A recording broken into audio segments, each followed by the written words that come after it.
Sizə mövsümün əvvəlində desəydilər ki, Slot Kloppdan yaxşı olacaq, buna inanardınızmı? Klopp Liverpool azarkeşlərinin qızıl dövrünə geri qayıdışının simvoludur. Tam Sir Alex Ferguson və ya Arsene Wenger olmasa da, yenə də ona yaxın bir fiqurdur. Ona görə də o əfsanələşmə belə bir səviyyəsinə gəlib çatdı. Ötən mövsüm Klopp 8 illik idarəçilikdən sonra Liverpooldan çıxanda bir çoxları fikirləşirdi ki, Slotla Liverpoolun ən böyük maksimumu və real yeri 3-cü yer olacaq.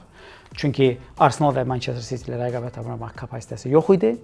Amma əlində olan heyət, təcrübə və belə bir növ davamiyyətlilik, bir növ dayanıqlılıq siyasəti nəticəsində o üçlükdən də aşağı düşməyəcəkdi.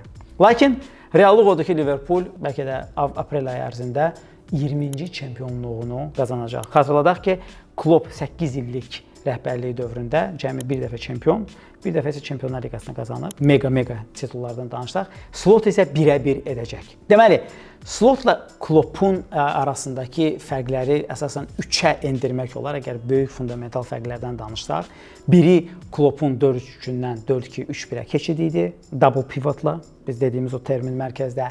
İkincisi müdafiə build-up oyunu idi. Üçüncüsü isə İkinci hissənin əvvəlində Slotun dəyişikliklərlə oyuna birbaşa təsiri idi. Bəli, tələsməyin demək ki, Klopp da eləyirdi, amma Kloppda bu qədər sistematik deyildi. Lakin biz öz rubrikamızın qaydalarına uyğun olaraq sadəcə olaraq bir element haqqında danışmaq istəyirəm. Həmin element də build-up oyunudur. Çünki bu Slotun komandaya gətirdiyi ən böyük dəyişiklikdir, ən fundamental və ən uğurlu dəyişiklikdir. Nədən söhbət gedir?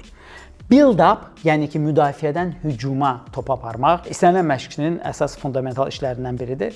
Kloppun dövründə, gəlin bunu şərt edək ki, Liverpool 4-3-3 oynayırdı və Liverpoolun build-up'ı müxtəlif cür olub. Yadınızda bir dövr Wingerlər yarım cinahlarda oynayırdı və cinah müdafiəçiləri Andy Robertsonla Trent Alexander bütün xətt boyu gedirdi. Başqa bir dövr olub ki, müdafiəçilərin biri bir qədər geridə qalıb, biri sona qədər gedirdi və mərkəz yarım müdafiəçilərinin biri ona kömək eləyirdi komandada, hücumda say çoxluğu yaratmaq üçün.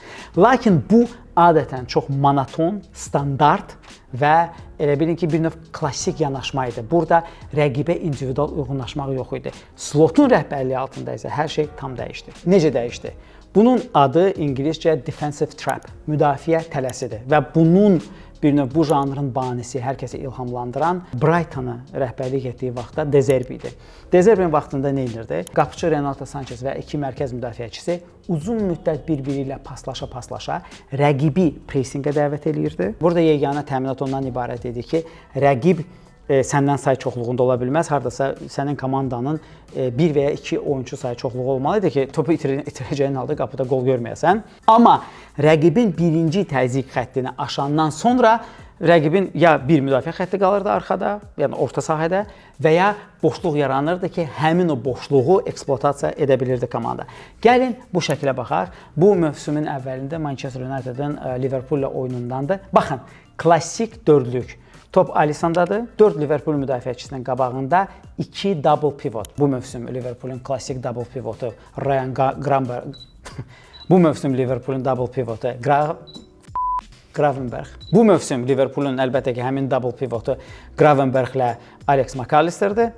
Baxın, sadəcə bu mövqe necədir? 4-2 və eyni zamanda hücuma keçdiyi halda həmin 4-2-4 prinsipi hücum xəttində də gözlənilir. Və ya burada Arsenal maçda da Liverpool rəqibi də 4-2-4 prinsipi ilə pressing eləyir və burada sadəcə olaraq bununla da rəqib qapıçısına bir pas mövqeyi imkanı yaradır, hansını ki Liverpool oyuncusu pressing eləyəcək. Və gəlin indi bir növ full picture, tam şəklə baxaq. Adi Liverpool oyunlarından biri Wolverhampton'da səfər oyunu.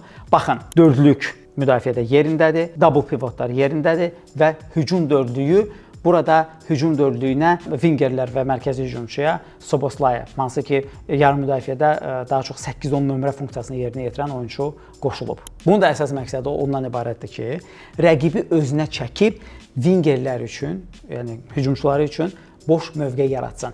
Bunu da realizə etmək üçün bir şəkli də diqqətinizə çatdırmaq istəyirəm. Məsələn, bu Crystal Palace oyundadır və bu bir növ Liverpoolun klassikasıdır. Burada bütün oyunçular həmin öz mövqelərindədirlər, lakin Wingerlərdən biri bu şəkildə Salah çox uzaq elə bil ki, cinahda öz yerini tutub. Bunun da əsas məqsədi odur ki, rəqibi mümkün qədər bir növ rezin kimi, saqqız kimi dartsın və mərkəzdən və ya cinahlardan boşluq tapıb oranı eksploatasiya eləsin. Üstəlik, daha bir maraqlı məqam Trent Arnold-Aleksandrdır. Hələ bu şəkildə gördüyünüz kimi Aleksandr Arnold hardaysa yarım cinahda mövqe alıb. Bir screenshotu diqqətinizə çatdırmaq istəyirəm. Kloppun son mövsümündə və Arne Slotun mövsümündə sadəcə bax bir şəkillə sizə illüstrativ olaraq görəcəksiniz ki, Arnold Aleksandrın rolu necə dəyişib. Kloppun dövründə Trent daha çox müasir, belə bir ikinci nəsil cinah müdafiəçisi idi. O həm öz cinahı, birbaşa cinah, həm də ki yarım cinahda aktiv rol oynayırdı. Slotun vaxtında bu dəyişib. Slotun vaxtında daha çox cinaha çəkilir. Yəni bir növ Slot daha yaxşı mənada bir növ limitləyir Trenti.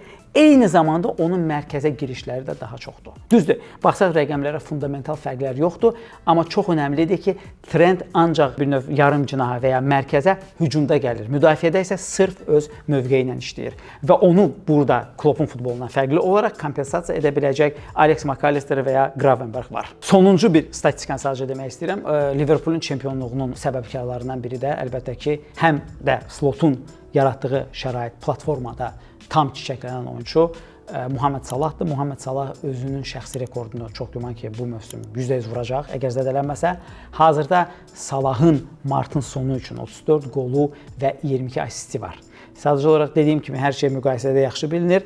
Ötən il 2023-24-cü ildə qızıl topa namizəd və qızıl topu almayacağını biləndə belə kütləvi səhnələr quran Real Madrid-in yaxşı oyunçusu Vinicius Junior'un bütün ötən mövsüm ərzində 26 qol və 11 asisti var. Yəni ötən il Vinicius 49 oyunda forma geyib, Salah 45 oyunda, amma müqayisə gözə çarpaq dərəcədədir. Bununla yanaşı eyni zamanda təəssüf olsun ki, Liverpool üçün Liverpool çox erkən Çempionlar Liqasına kənar qaldı. Ona görə Muhammed Salah çətin ki, bu mövsüm qızıl top uğrunda favorit olacaq. Sizin fikrinizcə Slotla Kloppun arasında ən böyük fərq nədir? Və eyni zamanda bir quiz etmək istəyirəm. İngiltərə Premyer Liqasının tarixində, biz ancaq İngiltərədən danışırıq, başqa çempionatlardan danışmırıq. Ən yaxşı winger kimdir? Salah, Eden Hazard, Cristiano Ronaldo və ya başqası? Buyurun, seçiminizi edin.